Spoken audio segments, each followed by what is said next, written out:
Hey everybody, Russell Gray, co-host of the Real Estate Guys radio show, wrapping up our series, Making Sense of Silver, everything you always wanted to know about silver, but didn't even know to ask. And Dana Samuelson has been abundantly generous with both his time and his wisdom, helping us get through all of this, answering all of the questions and letting me, try to show off what I know and then reveal that I don't know as much as I thought I know.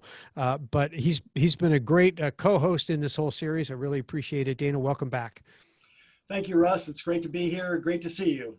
It's been fun. So in this final episode, we're really going to talk about how and where to buy. At this point, if you've listened to this far and you haven't already done so, you're probably like, okay, I get it. I see why it makes sense in today's environment. I understand the different types of silver. I understand, possession. I can use my retirement account. I get the tax, the privacy considerations. I understand, the gold silver ratio and kind of when silver is a better buy versus when gold's a better buy, and on and on and on and on. So when it really comes down to it, and I said, okay, I'm ready. I've got a bunch of dollars saved up somewhere and I'm ready to convert those into precious metals. We'll finish up on a dealer. I think a dealer like yourself, that's the obvious thing. You can go down, and some states are different, right? Some states have to charge sales tax, some don't. I've been around a little bit, and sometimes you can't find a gold dealer anywhere because it just doesn't make sense. And then the laws are different state by state. My experience is sometimes, over a certain threshold, they charge sales tax. Below that, they don't. So there's dealers, there's online auction houses like eBay, there's swap meets where people are selling, they cleaned out grandma's attic and found a bunch of stuff.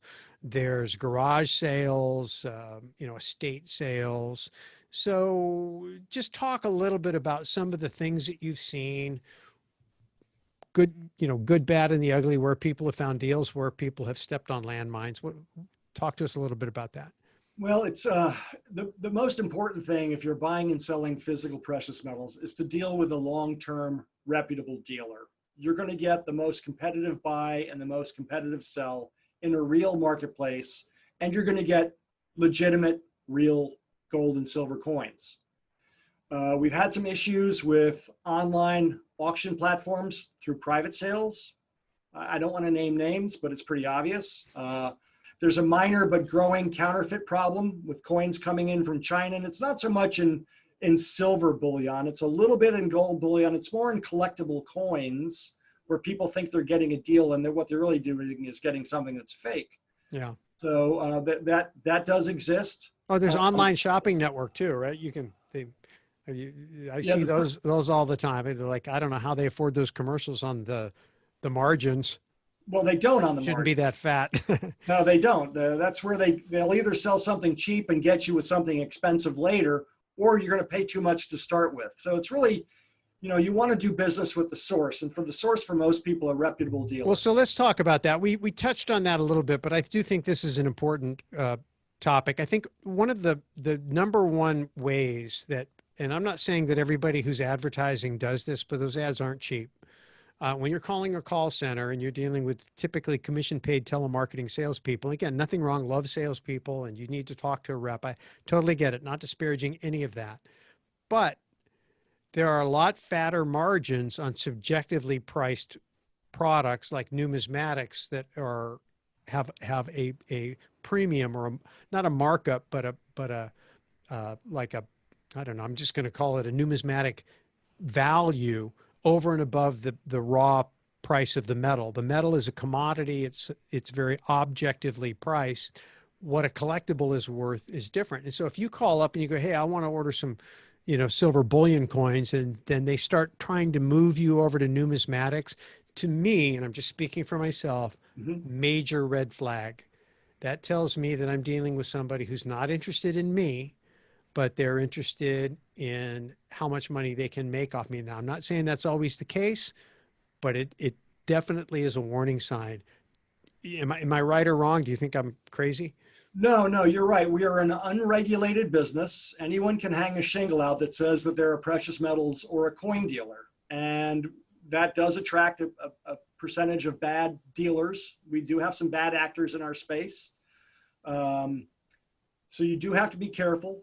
You want to do business with someone who has a long-standing, and excellent reputation within the business. There's ways to check that out. Look at online rating services like Trustpilot is one that we, use for our company, and we have a pretty much a 5-star rating. So you want to check Better Business Bureau references. You want to stay out of private sales and, like I said, online platforms. And there are dealers that legitimately want to do just legitimate business with the clients. My business is based on repeat business and referrals, and you don't get that if you're not fair to people. Yeah. A client to me is more valuable than a sale. So I'll say it this way, and this is really the difference. If you are a transactionally based person and you are looking to get in and out, and you're not interested in a long-term relationship, and you're only going to do one deal, then maybe you go out there and you just take your shot. I think people like Dana, and certainly myself, realize the value in a relationship. And if you're going to have something be a part of your investment portfolio long-term, and since, I consider precious metals money, and if you're investing to make money, then at some point you need to make sure you have some money, not just currency, but real money.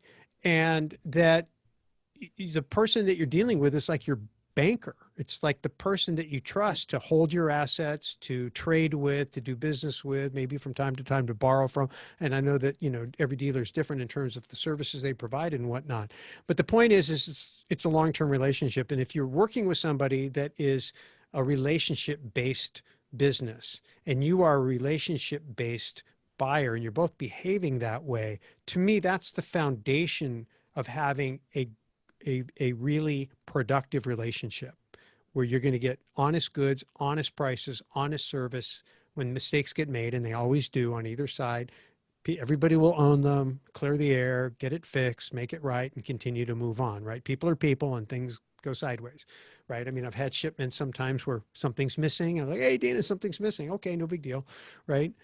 So that happens.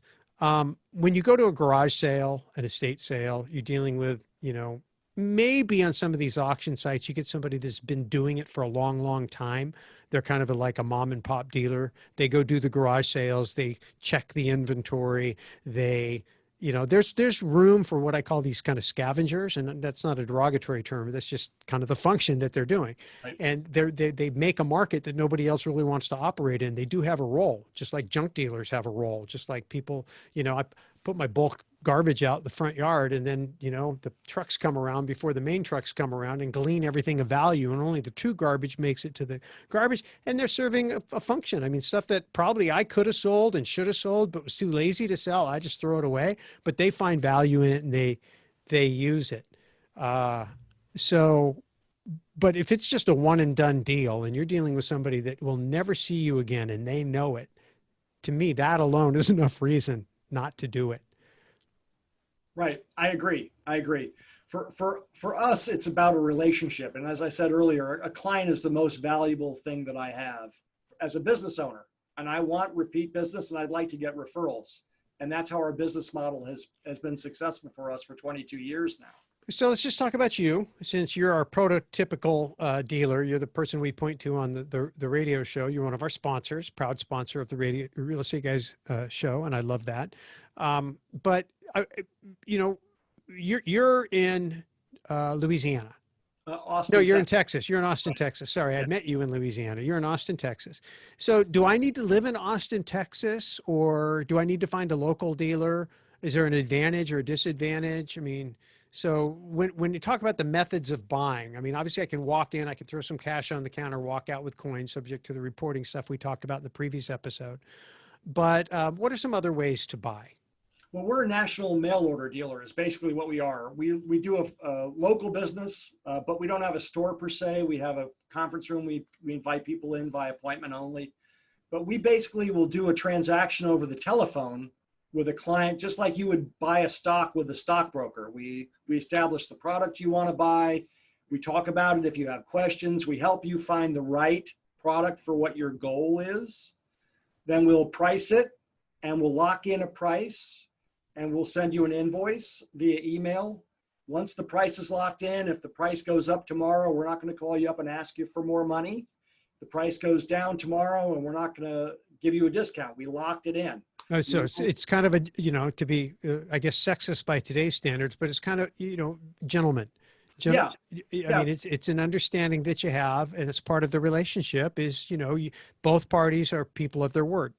Right. We don't, because we get great clients from people like yourself, we don't require payment up front in most instances, unless it's an extremely large transaction, when then we'll want a deposit to cover the market fluctuation while we're waiting for the rest of your money to come in. Once we have an established relationship, we waive that for our known clients. There are people I've done business with for years. If they call me up and say, I want to spend $1 million right now, I'll take that transaction because they've proven themselves to me, just like I've proven myself or our company has proven themselves to them, to the client. So that's why having a good relationship matters. And you do have to be careful. You want to deal with long-term dealers who have, good reputations, and you can shop around. It's a very competitive market. If we're not competitive, we're not going to sell. If we're not competitive, we're not going to buy. So we live on the competitive edge of the market. Well, and I think that, there's something to be said there too, because at the end of the day, if you're in this for the long haul, it's like the guy that tries to save $5,000 on the $250,000, fourplex they're buying, and they lose the bid. Right. And then, 10 years later, it's worth $500,000 and they saved the 5,000, but what did they lose? They didn't do the deal.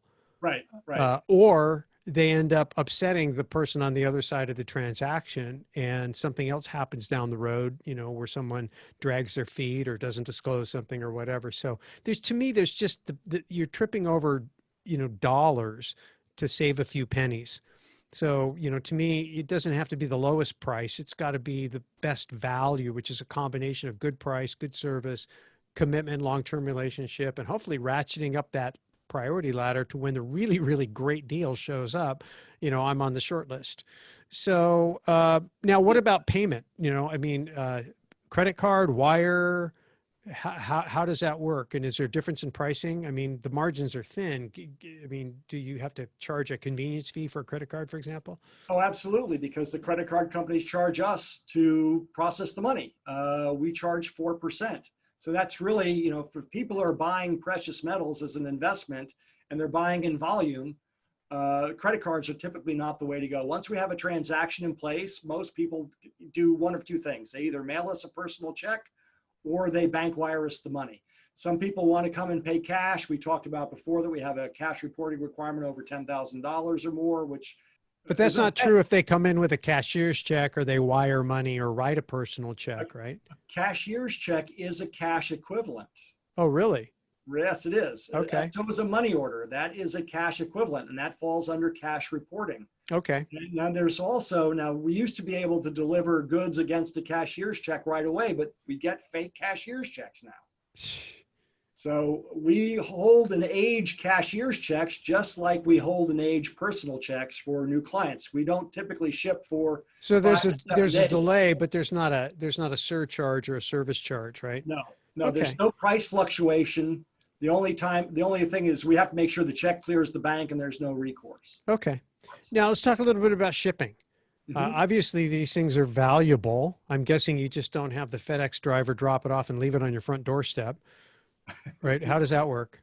No, well, we ship either with the U.S. Post Office registered mail, which is fully insured and signature required. And we also do ship FedEx. We have a private insurance policy that we pay a lot of money for that insurance policy, but it covers us in the event of a loss or a theft. And, it's a direct signature required. There's only one name that can go on the box, and that's the buyer's name. And I'm guessing the package doesn't say your precious metals, your gold is in this package. Congratulations, So you're not about advertising and branding on your shipping packages, I guess. No, that's the one place that doesn't pay to advertise. You're exactly right. Okay. Well, and that's true because, you probably don't want your friends and neighbors necessarily knowing, what you're doing or that your home safe is turning into your personal savings, vault. Right.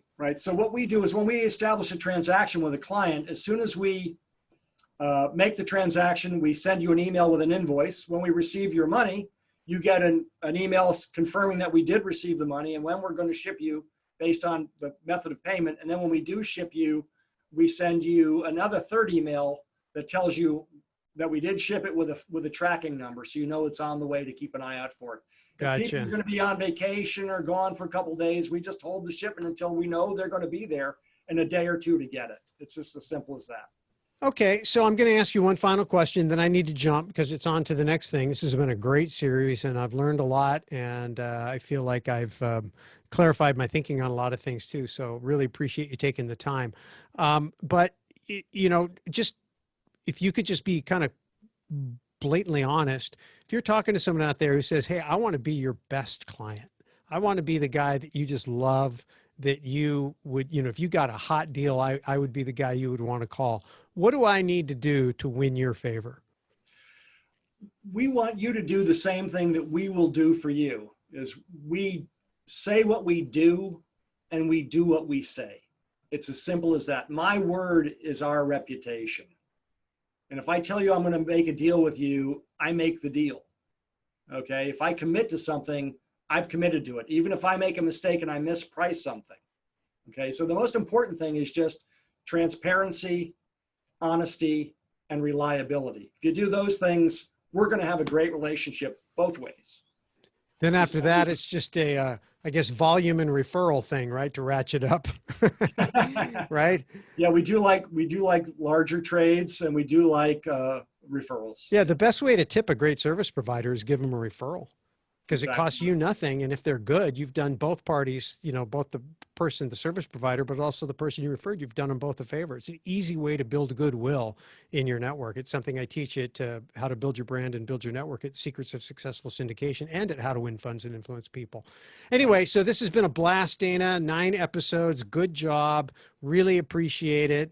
For people out there who want to kind of keep their thumb on the pulse of what's going on in the precious metals market, you obviously want to be on Dana's mailing list. He puts out a newsletter and updates from time to time. And if you're looking for deals, and he'll send you those as well. I also do a once a month video update in our Boots on the Ground segment. So you can check that out also. And then again, if you're interested in precious metals and learning more, just kind of about the fundamentals of precious metals, if this hasn't been enough, you want to brush up or have something to hand out to friends and family, precious metals at realestateguysradio.com. Get Dana's great report. Appreciate you, my friend. Thank you, Russell. It's been wonderful to do this series with you. And I've learned a lot of things as well. So sharing information goes both ways. So I really appreciate the opportunity and what you've taught me as well. Good stuff. All right, buddy. Thank you so much. My pleasure. And thank you. All right. Take care. Bye. Bye-bye. Hey, thanks for watching our Silver Investing Series videos. We hope you're getting a lot out of them. Before you go, 3 things. Number 1, subscribe. When you subscribe, you build up our subscription base, and that helps us reach more people. But even more important, it helps us attract great guests and subject matter experts to share their ideas and information with you. Number 2, click that notification bell to make sure that when we do post a new video on this hot topic, you're notified right away. And number 3, share. Please share this information with friends, help them get on board this bus, help them protect and preserve their wealth to take advantage of what's going on in the world today. All right, thanks so much, and we'll see you in the next video.